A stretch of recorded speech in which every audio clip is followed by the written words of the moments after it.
Muy buenos días, muy buenas tardes y muy buenas noches. Bienvenidos a otro programa de Pura Virtud, Cine y Literatura. Soy Guillermo Mas y hoy vamos a hablar de una novedad editorial. Vamos a hablar de este libro publicado por la editorial Valdemar. Mi trabajo todavía no está acabado. 3 cuentos de horror corporativo de Thomas Ligotti, seguramente el mayor escritor de terror vivo y uno de los mejores escritores vivos en general, por lo menos en mi opinión, y sobre todo si tenemos en cuenta la lengua inglesa de nuestra época.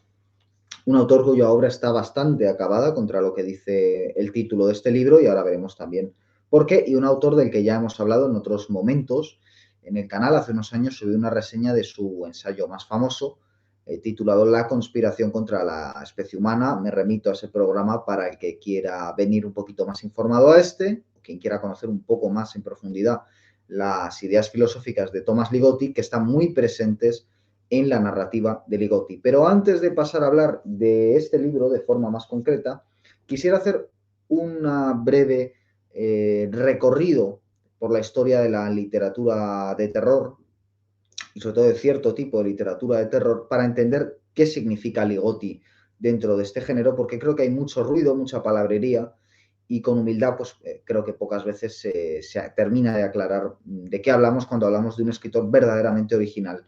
En estos tiempos donde la ciencia ficción y el terror, que han sido durante tanto tiempo minoritarios, pues con el paso del tiempo se han ido ganando cada vez más público, sobre todo gracias al cine, que ha bebido mucho de la ciencia ficción y del terror, adaptando numerosas obras que estaban despreciadas en el canon literario y permitiendo pues que finalmente a día de hoy, cuando se va a la literatura del siglo XIX, generalmente los lectores prefieran consultar pues novelas como Drácula o como Frankenstein antes que novelas mucho más afamadas de la época, novelas casi siempre de corte realista, pero que a nosotros pues, nos resultan abstrusas y mucho menos interesantes, entre otras cosas porque el terror habla de lo sagrado, y esto es curioso de decirlo porque en el caso de Thomas Ligotti, Ligotti no habla de lo sagrado. Ligotti lleva al extremo ese gnosticismo de Lovecraft, pero lo hace desde una perspectiva puramente materialista,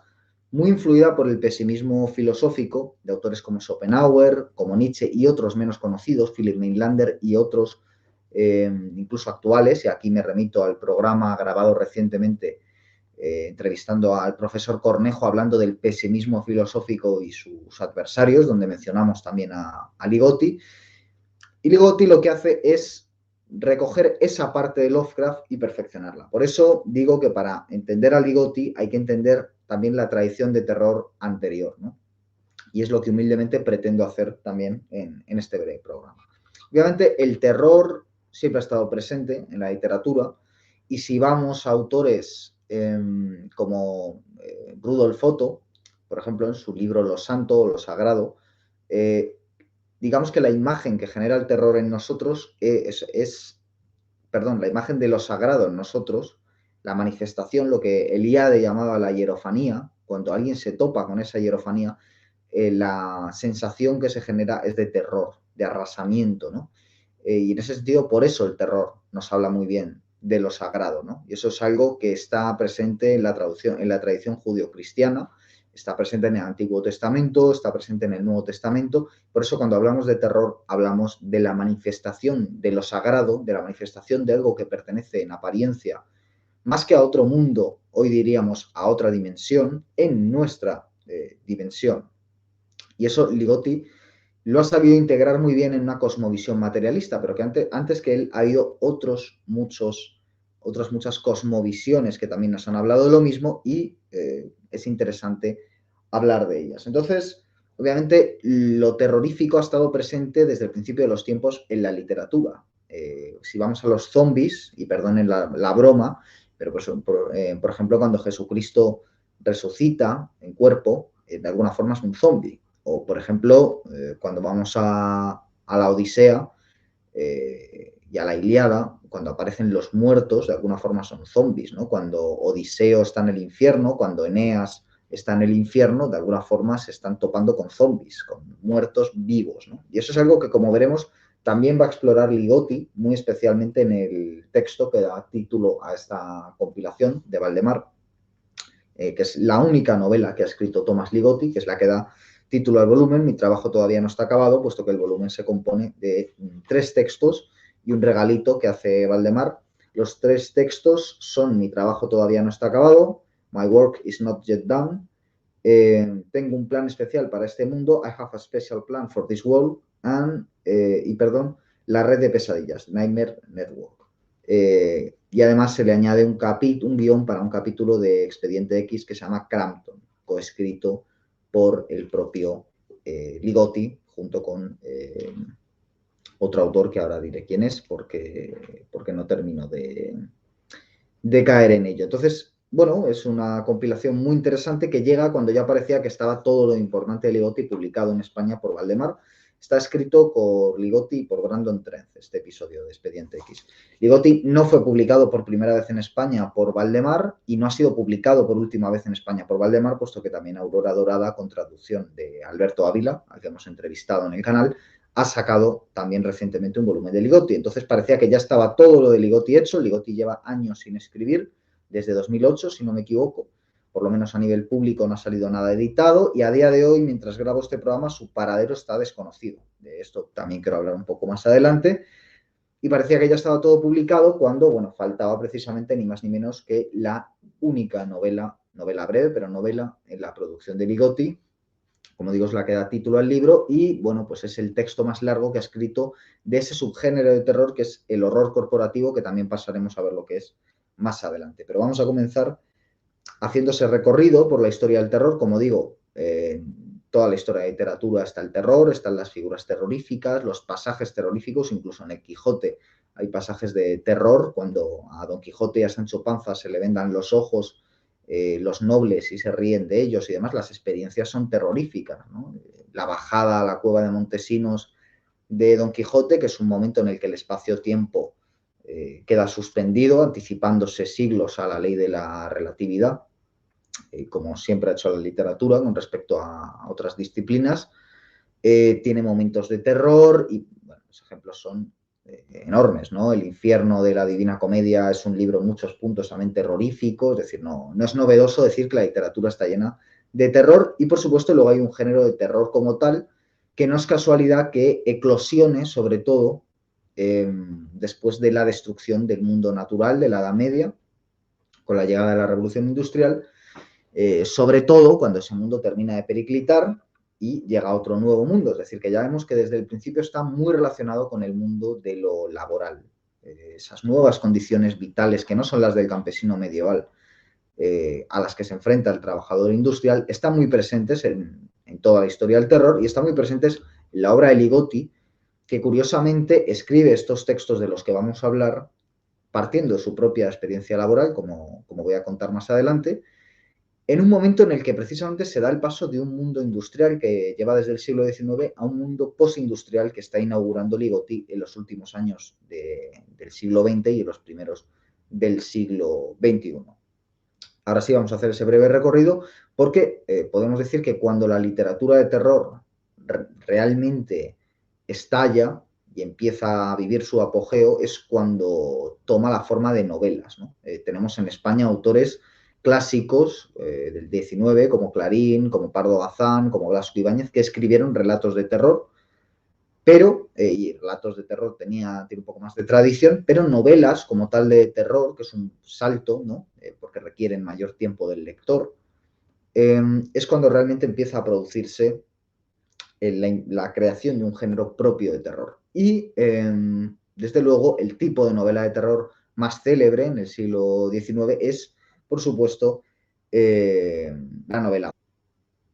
Podemos citar distintas novelas góticas que se van publicando, pero podemos decir que la obra seminal de la literatura gótica, de la novela gótica, es esta de aquí, El monje, de Matthew Lewis, que es una de las cimas. Es decir, ya el género llevaba un tiempo existiendo y ya era conocido cuando Matthew Lewis escribe El monje, que, bueno, pues es el libro que mejor compila lo que es la novela gótica, que mejor recoge todos los elementos característicos de la novela gótica. Es un libro publicado en el año 1796, es decir, en ese punto de cambio de época, por lo menos según los libros de historia, y no mucho después, cuando parece que ya la novela gótica estaba en decadencia, que después del Monje de Matthew Lewis no había ningún tipo de innovación, se produce la publicación de este otro libro, que es Melmoth el Errabundo, de Charles Robert Maturin, que es un sacerdote, precisamente,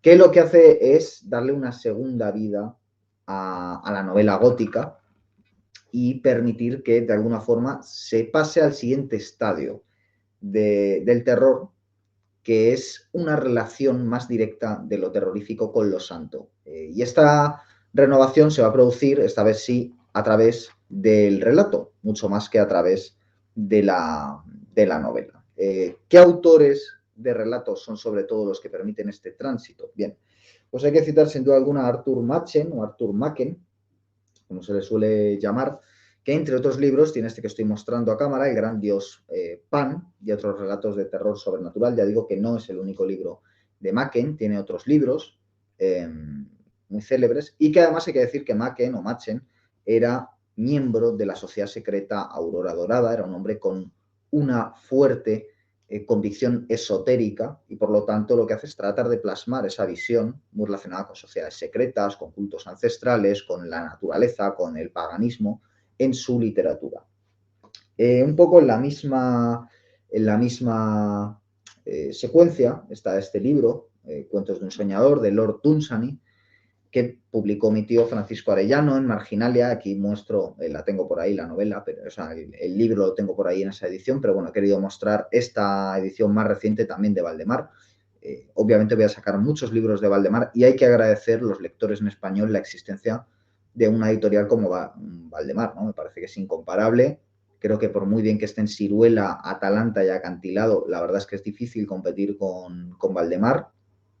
Incluso las joyas de la corona de, por ejemplo, Siruela, que es la colección El ojo sin párpado, muchos de esos libros han sido reeditados posteriormente por Valdemar y es muy difícil competir con Valdemar y tenemos que estar muy agradecidos, ¿no? Y yo, por ejemplo, que mi tío era editor y publicó algunos de estos autores, como también voy a señalar, bueno, le hizo un trabajo durante muchos años y introdujo muchas obras relevantes. Es verdad que a él le gustaba más la fantasía, el space opera, etcétera, que este tipo de literatura de la que estamos hablando aquí, pero, claro, su trabajo pues no es comparable al de Valdemar, que es realmente imponente, ¿no?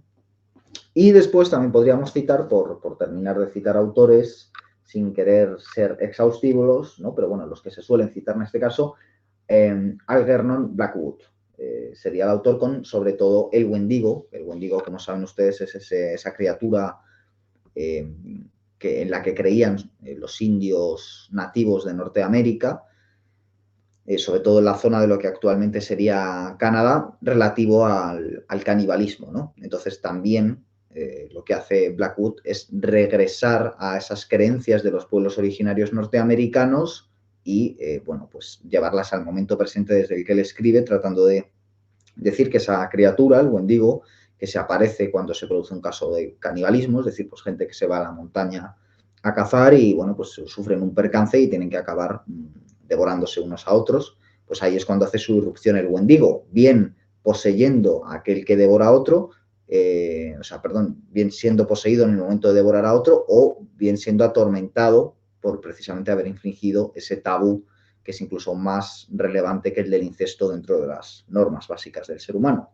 En cualquier caso, estos tres autores, Machen, Dunsany y Blackwood, pues son esa triada que se suele citar para ejemplificar el tránsito desde la novela gótica hacia nuevos estadios en la literatura del terror, y esos nuevos estadios sobre todo tienen un autor fundamental, un autor norteamericano muy influenciado por los cambios que se producen en la sociedad norteamericana a su época, a saber, la guerra de secesión por un lado y por otro la industrialización, y lo que hace que nazca una casta burguesa dedicada sobre todo a la industria, hombres fuertes en el petróleo, en las armas, etcétera, que son los que crean ese nuevo país, y quien, digamos, recoge todo ese imaginario y lo filtra a la literatura es Edgar Allan Poe, ¿no? Podríamos hablar de otros autores, podríamos hablar de Ambrose Bierce, por ejemplo, pero realmente el más relevante de todos es Edgar Allan Poe. Aquí tengo sus cuentos completos, editados por Edasa, un autor que realmente además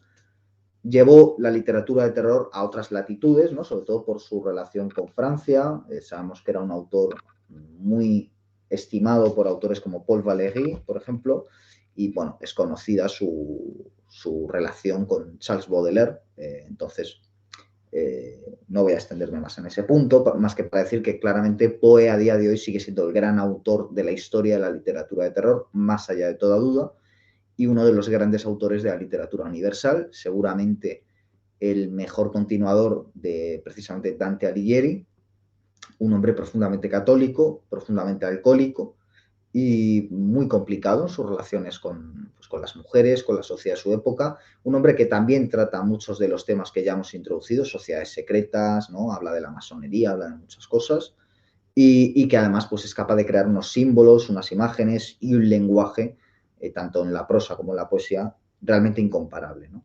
Y otro genio, quizás no equiparable, un poco menor en ese panteón, lee la obra de Poe, lee la obra de Machen, de Dunsany, de Blackwood, y recoge toda esta obra para llevarle a un estadio más oscuro, sin esa luminosidad que todavía está presente en Edgar Allan Poe. Ese autor es, por supuesto, Howard Phillips Lovecraft. H.P. Lovecraft, aquí tenemos bueno, pues esa famosísima antología relativa a los mitos, bien llamados o mal llamados, que sería una discusión, mitos de Cthulhu, hecha por Francisco Torres Oliver, la traducción, publicado en un primer momento por la editorial Alianza, recuperada para la ocasión de nuevo por la editorial Valdemar, ¿no? Esa edición extraordinaria que, como siempre, hace la editorial Valdemar.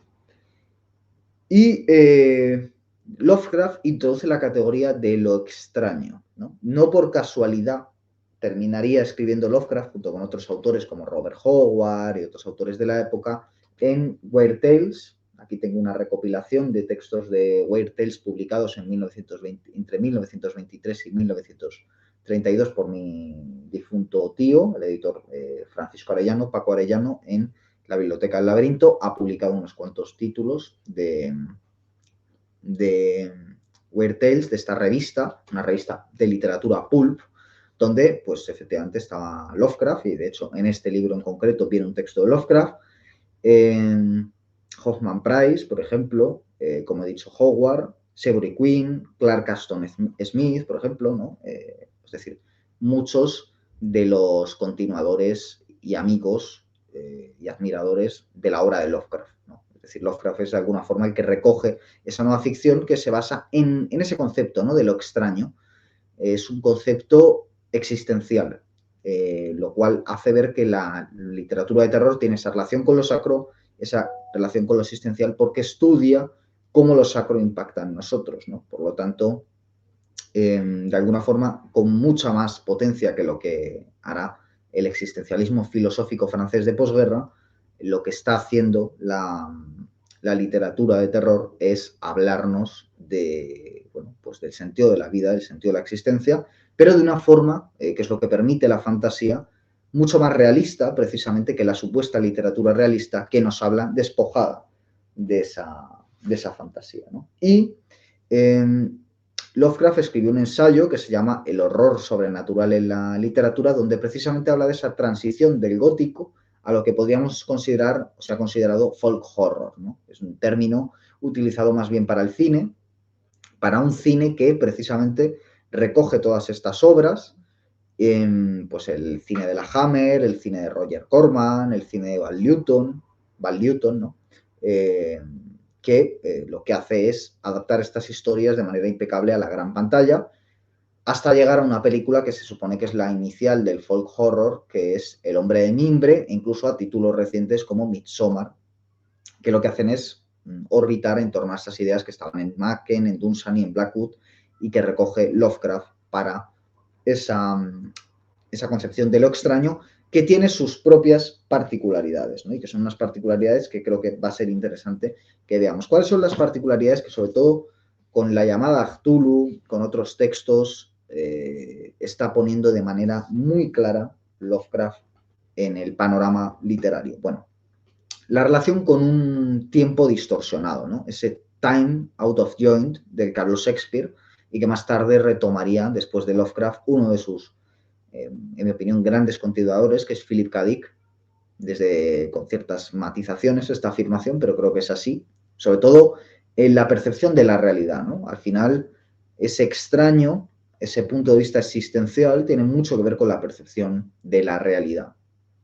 Y entonces, efectivamente, es un tiempo distorsionado el que percibe el sujeto contemporáneo, y no es casualidad que, digamos, de manera contemporánea a Lovecraft escribiera, por ejemplo, Joseph Conrad, otro de los grandes autores, una obra como El corazón de las tinieblas, obra maestra absoluta, una de las cimas de la literatura universal, o unos años después a esta obra de Conrad escribiera Louis Ferdinand Céline su Viaje al fin de la noche, que son títulos intercambiables, ¿no? Ese corazón de las tinieblas, fin de la noche, viene a ser lo mismo, que es de alguna forma ese lugar existencial en el que se sitúa el sujeto contemporáneo. Y es un sujeto contemporáneo que se ha expresado mucho mejor en la literatura normalmente ajena al canon que en aquella que está en el canon, ¿no? Es decir, mucho más, de nuevo, que en La náusea de Sartre o que en El extranjero de Camus, incluso, dos novelas que yo puedo apreciar, sobre todo la de Camus, pero también la de Sartre, y he leído pues con fascinación en la adolescencia, que es cuando deben ser leídas. A día de hoy me resulta mucho menos farragoso releer a Conrad o releer a Céline que releer estas obras, ¿no? Y bueno, pues hay que decir que esa estela no deja de ser contemporánea a Lovecraft, que además Lovecraft era contemporáneo pues, de autores como Oswald Spengler, y en los artículos que Lovecraft escribió en una revistilla que tenía con sus amigos, que se llamaba El Conservador, pues tiene afirmaciones sobre la época histórica que está viviendo, hechas, ya digo, en base a ese contexto histórico norteamericano de cambio y también a ese contexto europeo previo a la Primera Guerra Mundial y después de Primera Guerra Mundial, hablando de la decadencia de la raza germánica y de la civilización, de una serie de ideas que hacen que Lovecraft, filosóficamente, pues sea comparable a Julius Evola y a Oswald Spengler en muchos puntos, y en buena medida para el lector en español pues son mundos por descubrir, ¿no? Así que esto también es algo que hay que tener en cuenta. Pero al final, ya digo que Lovecraft, contemporáneo a sus viajes al corazón de las tinieblas, el fin de la noche, también está permitiendo que con su literatura, como los propios personajes de Lovecraft, que tienen esa particularidad de quedar impotentes ante los descubrimientos que hacen, nosotros quedemos también impotentes hacia esa verdadera manifestación de lo sobrenatural que es lo terrorífico, ¿no? ¿Y cómo se manifiesta, ¿no? ese mundo extraño y sobrenatural en la obra de Lovecraft? Pues por medio del afuera y por medio del otro, ¿no? Escritos estos dos términos con mayúscula, afuera con una mayúscula, otro con una mayúscula. Ese es verdaderamente el hallazgo de Lovecraft, ¿no? En la desviación del punto de vista antropocéntrico, y eso se ejemplifica muy bien en las características de sus personajes protagonistas, que son antihéroes, no tienen los rasgos del héroe pulp clásico, no son los personajes de Robert E. Howard, que son personajes fuertes, tipo Conan el Bárbaro, o los que protagonizaban sus relatos. En cambio, los personajes de Lovecraft quedan impotentes ante los descubrimientos que hacen, porque no importa, son realmente vehículos para aquello que Lovecraft nos quiere enseñar. Lovecraft nos quiere enseñar, por medio del reflejo que generan sobre estos personajes, algo que va mucho más allá que digamos, simplemente un relato de héroes, ¿no? Y eso hace también que la prosa de Lovecraft, que normalmente es denostada, y que obviamente Lovecraft no es un gran estilista, seguramente Thomas Ligotti, por ejemplo, sea mejor prosista que Lovecraft. Lovecraft no es un gran estilista, pero Lovecraft sí que consigue actualizar la prosa de Blackwood o de Dunsany, que es una prosa muy decimonónica, no digamos ya la prosa de Maturin o la prosa de otros autores del gótico, como puede ser Matthew Lewis. Lovecraft actualiza esta prosa y obviamente sin llegar a ser Edgar Allan Poe, pues sí que permite que sea fuera, que ese otro, que ese punto de vista, ese cambio de perspectiva de lo humano a lo posthumano, podríamos decir, o a lo inhumano se realice, permitiendo que el afuera y que el otro se manifiesten, ¿no? ¿Cómo se realiza este cambio en el punto de vista? Pues poniendo el énfasis en los sonidos, por ejemplo, o en las superficies, ¿no? Aquí podemos pensar en una obra posterior, como puede ser La Zona, de la película Stalker, de Tarkovsky, basada en una obra literaria, a su vez. Esa zona de la que se está hablando en la película sería un ejemplo de ese afuera o de ese otro, ¿no? De ese punto de vista inhumano que no podría haber sido concebido, es decir, ese punto de vista de Tarkovsky jamás habría sido concebido sin el viaje al fin de la noche, sin el viaje al corazón de las tinieblas que realiza Lovecraft con su literatura, mejor que nadie, ¿no? Y sobre todo también en ese punto de vista temporal, a Lovecraft le interesa lo liminar, ¿no? Ahí donde el límite, el limes, donde la barrera se vuelve difusa, ¿no?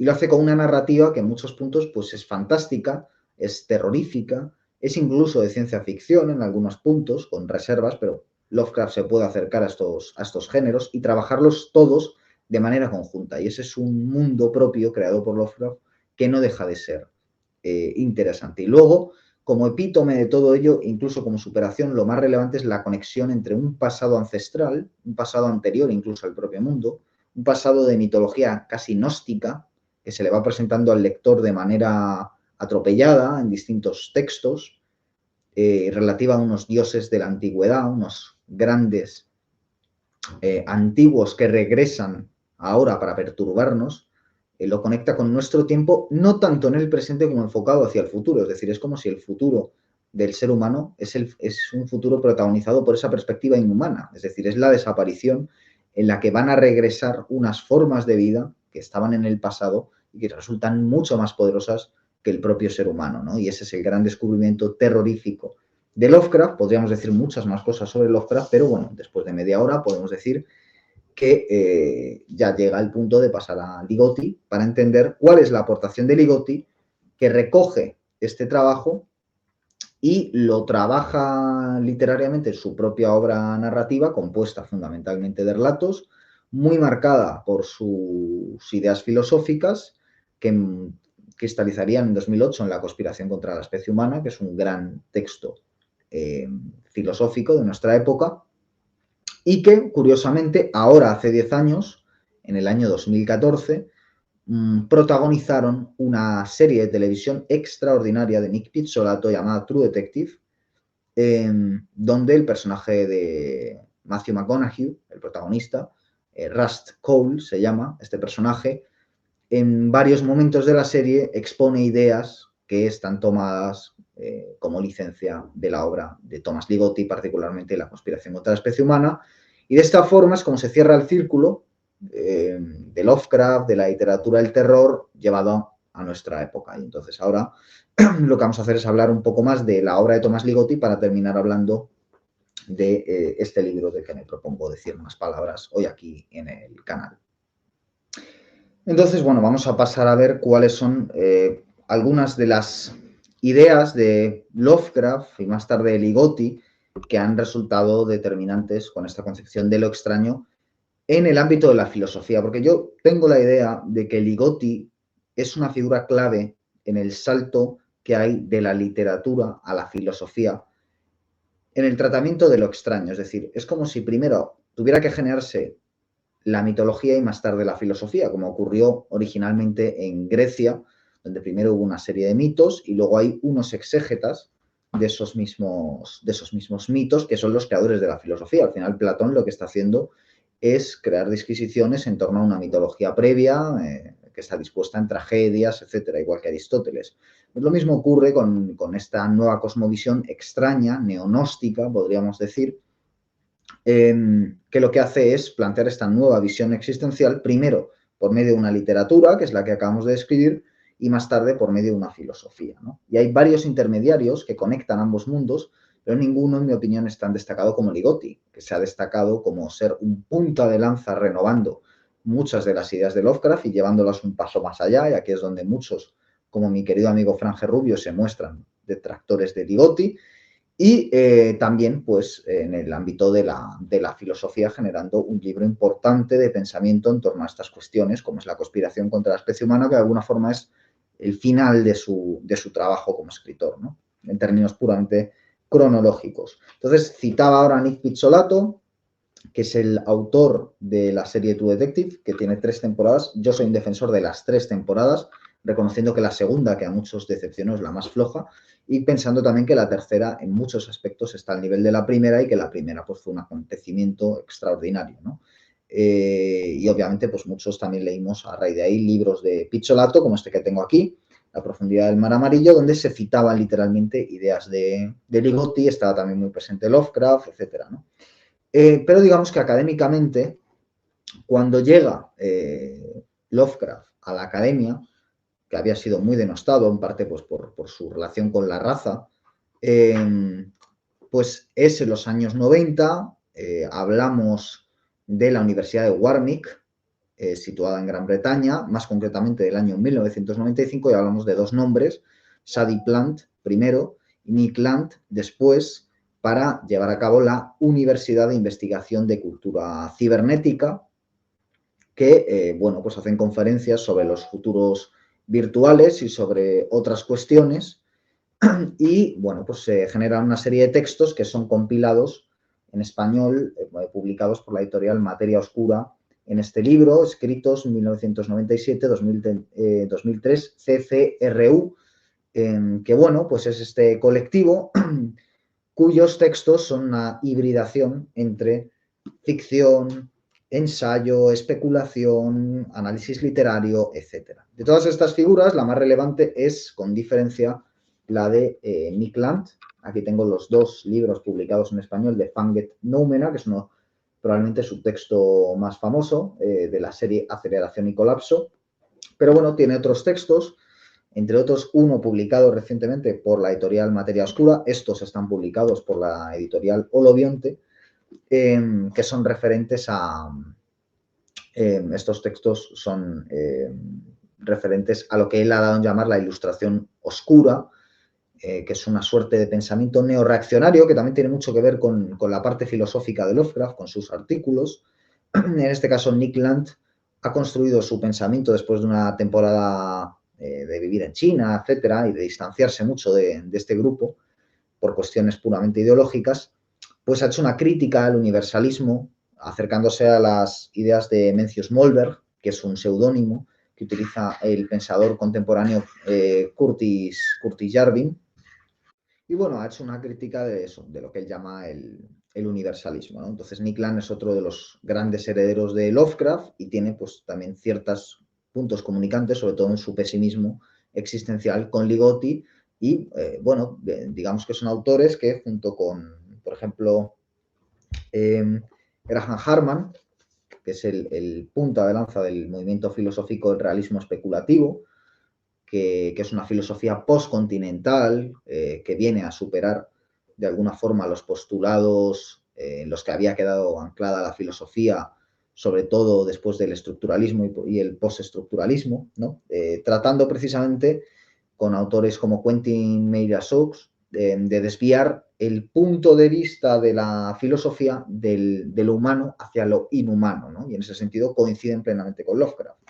Otro autor en misma dirección, también publicado por la editorial Caja Negra, como el libro que he mostrado antes de Graham Harman. El de Graham Harman era hacia el realismo especulativo, y este de Mark Fisher, que es uno de tantos de Fisher, es Constructos Flatline, que es la tesis doctoral que él presentó en la Universidad de Warwick, que es donde acabamos de indicar que tiene lugar el CCRU, en el año 1999, es decir, 4 años después de que se iniciara ese movimiento.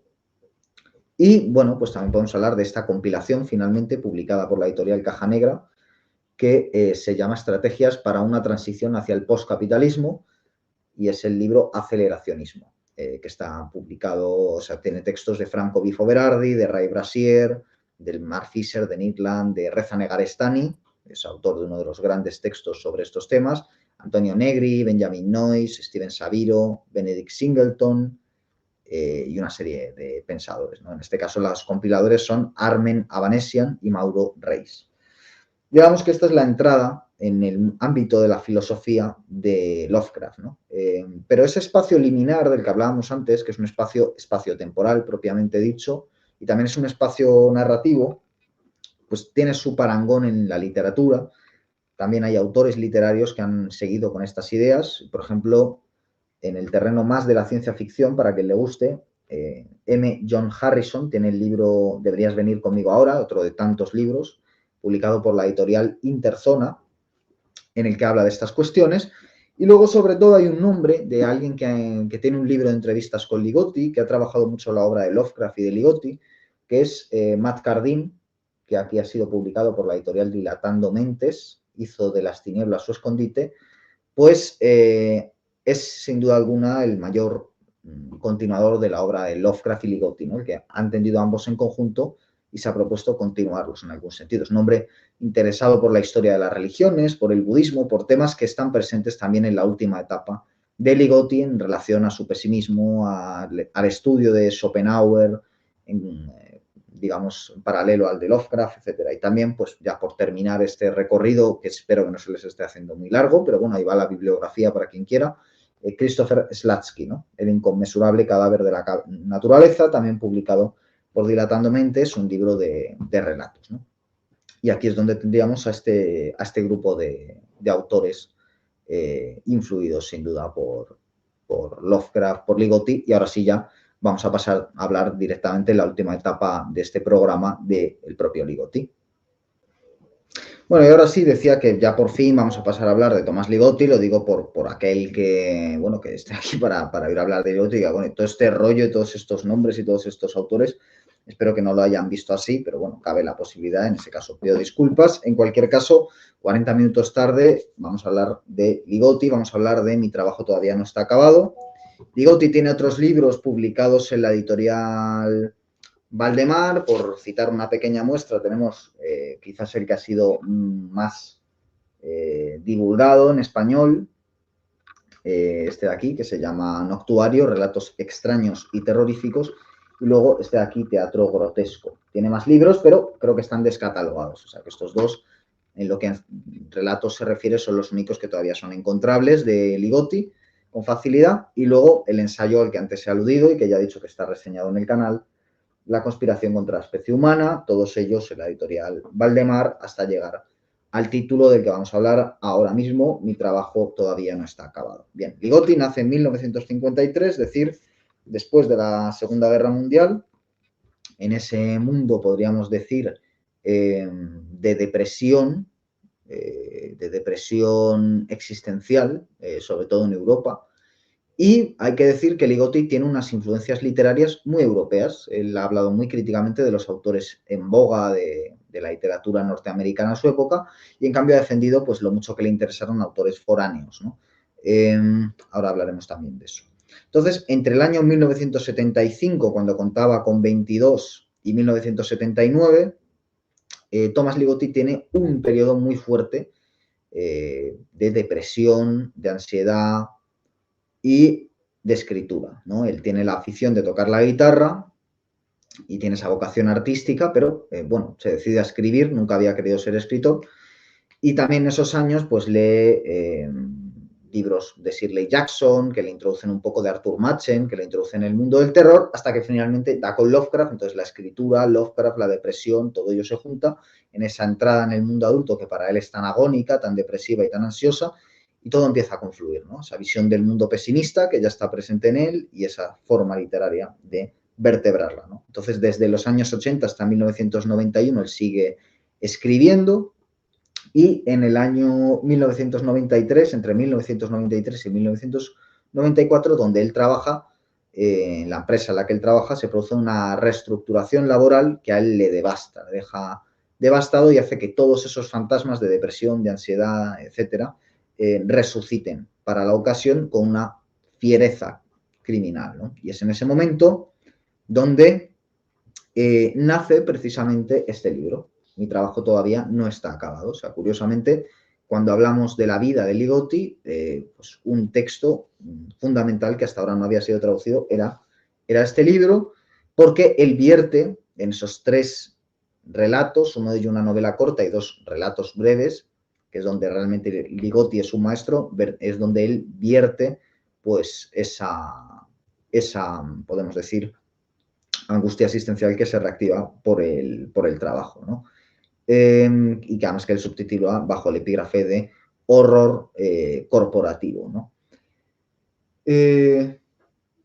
Bueno, pues podríamos decir también que hay una importancia en el estilo que es fundamental en Ligotti, que hace que quizás su estilo sea ligeramente superior al de Lovecraft y al de otros escritores de género, y que desde luego lo aleja mucho de autores como Stephen King y de pues, ciertas concepciones de entretenimiento muy televisivas, muy cinematográficas, que de alguna forma piensan casi más en la adaptación o en el puro entretenimiento que en la literatura, ¿no? Ligotti es un autor que hace terror, que es un subgénero en principio, y que hace alta literatura, puesto que está muy bien escrita y trabaja con conceptos literarios complejos, ¿no? En ese sentido, él siempre se ha reconocido heredero de Borges, heredero de Schultz, heredero de Thomas Bernhard y heredero, curiosamente, de Nabokov, ¿no? Y ahí se nota mucho el amor por el estilo que tiene, por la primera persona, etcétera. Muy influenciado por esas ideas filosóficas de las que ya hemos hablado, ¿no? Y luego, además, en lo que se refiere a la conspiración contra la especie humana, él reconoce la deuda con el Unabomber, por Theodor Kaczynski, puesto que al final no deja de ser un manifiesto, como el propio manifiesto contra la sociedad industrial de Unabomber, y comparte con él pues, esos problemas mentales, esa angustia existencial, ese pesimismo profundo y ese deseo de que la sociedad, en este caso la norteamericana, actúe contra lo que está ocurriendo, ¿no? También son dos figuras de jóvenes fracasados, ¿no? Jóvenes brillantes finalmente fracasados que se ven abocados a una vida laboral despreciable y que encuentran en la actividad intelectual un consuelo, ¿no? En el caso de Theodor Kaczynski había sido, pues había recibido experimentos, había sido sujeto de experimentos en la universidad y acabó siendo un terrorista, y en el caso de Ligotti, pues sencillamente es un hombre depresivo que ha pasado pues largas etapas con medicación, en tratamiento psiquiátrico grave, etcétera, etcétera, ¿no? Pero bueno, ahí está, ¿no? Ese tono panfletario que tienen ambos libros, ¿no? Y a día de hoy, ya digo, mientras grabo este programa, Ligotti se encuentra desaparecido, ¿no? Entonces, bueno, aquí en mi trabajo todavía no está acabado. Hay que decir que casi son más interesantes los relatos que la propia novela, pero creo que tiene interés que ya que el otro programa que le dedicamos a Ligotti, por lo menos hasta la fecha, ha sido hablando de la conspiración contra la especie humana, que es su único ensayo, pues también tiene interés que hablemos de su única novela, que es la que da título al volumen. Mi trabajo todavía no está acabado, que es una novela breve, que no es lo mejor de Ligotti, pero que aún así tiene su... ¿Y qué es lo que nos narra Ligotti? En definitiva, en mi trabajo todavía no está acabado. Pues una, digamos, confesión que parte desde un punto de vista muy realista por un narrador que tiene bastantes rasgos compartidos con Ligotti, por lo que parece, una voz narrativa en primera persona, que pues vive en un entorno laboral totalmente angustioso, donde bueno, los trabajadores pues tratan de estar lo menos posible en la oficina y demás. Y este hombre, anodino, kafkiano, empieza casi como un relato de Kafka, pues hace una propuesta en una reunión a su jefe, tiene una idea para la empresa y entonces el jefe se quiere apropiar de la idea y pacta con otros 6, con el jefe 7 compañeros llamados sucesivamente Barry, Harry, Mary, Perry, Serry y Kerry. Bueno, pues pacta junto con estos empleados el jefe de este personaje protagonista que se llama Frank Domino, pues pacta echarle de la empresa y apropiarse de su idea. Entonces, la primera vocación de este personaje es vengarse, y en ese sentido hay unas páginas extraordinarias, y después de que haya un percance, que no voy a desvelar, y que da un giro importante a la trama, pues hace que todo cambie y se vuelva sobrenatural, terrorífico, etc. Bueno, no sé si sobrenatural es exactamente lo que querría Ligotti, ¿no? Y donde además va exponiendo su filosofía profunda, ¿no? Es un libro profundamente irónico, cargado de ironía dolorosa, ¿no? Al final el humor es el último arma que le queda al pesimista radical, como es Ligotti o Schopenhauer o cualquier otro, o Nietzsche, y se vale de su humor de manera feroz. Hay un montón de críticas a la sociedad norteamericana, críticas al sistema capitalista, críticas al sistema laboral, etcétera. Es decir, es un libro lleno de reflexiones, lleno de humor y con un estilo rápido, muchas situaciones bueno, pues de interés, ¿no? La trama no cesa en ningún momento, a pesar de que se van introduciendo estas reflexiones filosóficas, con sueños, es decir, con aquello que claramente define el estilo de Ligotti, ¿no? Aquí unas páginas que quería leer donde dice lo siguiente, ¿no? Tiendas de ropa barata, tiendas de electrónica barata, tiendas de licores, lotería y dinero en metálico, tiendas de pelucas, tiendas de compraventa, tiendas de armas, tiendas de armas, tiendas de armas. Había una armería en concreto por la que pasaba diario de camino al trabajo. Era un edificio pequeño y nunca parecía estar abierto. Nunca había estado en una armería, pero entré en esta como si fuera un cliente habitual. Eché un vistazo y sentí la misma excitación que sentía de niño cuando visitaba la tienda local de Todo a 100 al recorrer con la vista las coloridas cajas de maquetas de coches, robots a pilas, pistolas de agua, pistolas de balines, pistolas del oeste, escopetas. ¿En qué puedo ayudarle?, preguntó el hombrecillo con barba casi enano que emergió de un cuarto trasero. No debí de responderle porque repitió la pregunta. Luego dijo, ¿quiere comprar un arma de fuego? Sí, señor, dije con énfasis. En efecto, así es. ¿Algo para su protección personal?, preguntó el hombrecillo barbudo. De hecho, dije, estoy aquí por un doble motivo. La protección personal, por supuesto, es uno de ellos. Mire, el vecindario donde vivo ya no es tan seguro como debía. Le escucho, replicó el hombre barbudo, que parecía haber perdido alrededor de unos 2 centímetros de altura desde que apareció por primera vez. Sí, bueno, esa es la primera parte de mi misión. La segunda es que estoy aquí para comprar a tiempo algunos regalos de Navidad. Tengo algunos amigos, 7 para ser más exactos, y este año me gustaría regalarles, como dice usted, algo de protección personal. Yo he hecho lo mismo, contesta el enano. ¿En serio?, dije al tiempo que advertía que el enano de la armería definitivamente se había encogido otros 2 centímetros más o menos. Bueno, debo admitir que no estoy muy familiarizado con los distintos tipos de armas. Usted tiene una gran variedad de pistolas. Tiene bastante aquí. La mejor selección de la zona del centro. Estupendo. Entonces muéstreme lo que tiene. Estoy abierto a cualquier sugerencia. Pero el enano había desaparecido de mi vista. Luego vi que solo había estado agachado y con la cabeza dentro de la vitrina del mostrador que nos separaba. Cuando se incorporó, no era más alto que antes e incluso había encogido aún más.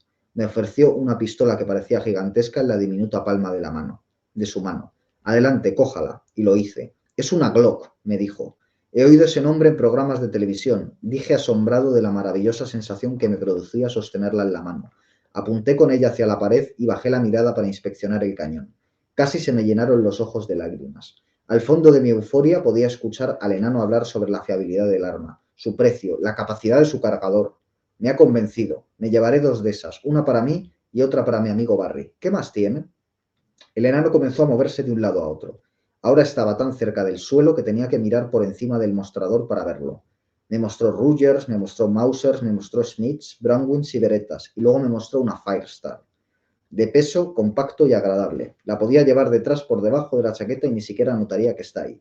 Tiene capacidad para 7 disparos. 7, repetí, y un suspiro después le añadí en mi lista de la compra para Sherry. Cabe perfectamente en el bolso de una mujer, ¿no cree? Supongo, si el bolso no es de una de esas cosas diminutas. Tras ver unas cuantas marcas y modelos de pistolas más, tuve que desechar, sintiéndome ya experto a estas alturas. El enano me presentó una USP Tactical, una automática de 45, un cañón de 5 pulgadas para mayor precisión, una verdadera arma de fuerzas especiales. ¿Ha dicho fuerzas especiales?, dije. Así era. ¿Tiene un par de ellas en stock? Sí las tenía, bendita sea su diminuta cabeza. Contando esas, solo me faltaban 2 para completar mi arsenal, y sabía exactamente lo que quería. Las longitudes de sus cañones resultaron ser solo de 1 pulgada y 7 octavos. Uncle Mike's Boot se llaman, dijo el enano. Caben perfectamente en una funda de tobillo, tal y como ha dicho que las quería. ¿Y tiene usted disponibles esas fundas de tobillo?, pregunté. Puedo conseguirlas en el plazo que tarde todo el papeleo de esta mercancía. ¿Tienen esas fundas en negro?, pregunté. Puedo comprobarlo. ¿Querrá fundas para el resto también? Así es. Y asegúrese de que hay una funda para la mano izquierda, para mi amigo Perry, que es zurdo. La verdad era que, entre mis extraños rasgos, se daba el caso de que era ambidiestro, y la imagen cinematográfica de una figura vengadora desenfundando pistolas con ambas manos al mismo tiempo se iluminó fugazmente en mi cerebro. Las fundas son importantes por motivos de seguridad, chirrió una voz procedente de las sombras del suelo. También tengo de esas que se acoplan al cinturón. Eso es justo lo que estaba pensando, dije mientras dejaba mi tarjeta de crédito sobre el mostrador y comenzaba a rellenar los formularios de registro. Por cierto, ¿hay algún lugar por aquí cerca donde pueda recibir entrenamiento para el uso adecuado de armas de fuego? Casualmente lo había, y así quedó fijado mi plan. Podía recoger las armas el viernes y luego pasar algo de tiempo practicando mi técnica de tiro. El lunes por la mañana debía estar preparado. Cuando estaba rellenando el último formulario de registro, miré de forma azarosa hacia otra sección del mostrador donde había un reluciente muestrario de cuchillos de caza. Uno en particular captó mi atención. Un cuchillo de caza para desollar ciervos con hoja de 13 pulgadas, me informó el enano. Es excelente, dije admirado e intentando con todas mis fuerzas no llorar de agradecimiento por haber encontrado aquel magnífico instrumento. Adiós a los humildes encantos del Wabi, los taciturnos placeres del Sabi. Hola al potente júbilo del acero forjado, a la cruda embriaguez de componentes de polímero resistentes al calor y un hola en especial al puro poder balístico de parada. Su tarjeta de crédito va a recibir una buena paliza hoy, dijo el hombrecillo barbudo que había recobrado su altura anterior. Oh, no hay ningún problema, dije al tiempo que recogía la bolsa con el cuchillo de caza para desollar ciervos con una funda de cuero. Ya había hecho mi último pago a esos chupasangres que me habían proporcionado ese trozo de plástico en particular. Pensé mientras salía de la armería al soleado cielo de una resplandeciente tarde de octubre. Pero aún me quedaba mucho por hacer y no tenía tiempo que perder. Bueno, este es el fragmento, el extracto que quería leer de mi trabajo. Todavía no está acabado. Yo creo que muestra ese humor, muestra también ese lamento extraño, ¿no? Al final el otro no deja de ser un enano, entre sombras, etcétera. Y muestra también el trastorno que tiene el personaje protagonista precisamente por el trabajo y que al final pues es lo que quiere mostrar Ligotti junto a pues, los intríngulis internos de ese mundo corporativo al que critica, del mundo capitalista lleno de tiendas, etcétera, ¿no? Es decir, al final, bueno, pues yo creo que es una buena muestra de lo que está ofreciendo Ligotti en un texto que ya digo, no es lo mejor de Ligotti, pero es interesante y quería reflexionar en torno a él, en torno a su publicación en español por la editorial Valdemar a finales de 2023, pues quería aprovechar para hacer una reflexión sobre el género de terror, que espero que haya resultado interesante, que para los que no conozcan a Ligotti, pues les haya incitado a leer su obra y a hacerlo pues desde un marco teórico, entre comillas, particular, y a los que ya la conocieran, pues bueno, a poder leer este nuevo texto, si es que no lo han hecho ya, y a poder quizás entender de una forma distinta, si es que hemos conseguido nuestro objetivo, esos postulados de Ligotti, esa nueva forma de terror que en el fondo es una nueva forma de estar en el mundo y que hace que el terror nazca en lo más cotidiano, redunde en lo más cotidiano y qué más cotidiano hay para los individuos de nuestra época que el trabajo, ¿no? Entonces tiene todo el sentido que al final acabemos hablando de esa vieja maldición del Antiguo Testamento que es el trabajo, ¿no? Como principal fuente del terror del mundo contemporáneo. Así que gracias por haber llegado hasta este punto del programa y volveremos pronto con más programas aquí en Pura Virtud, Cine y Literatura. Hasta pronto.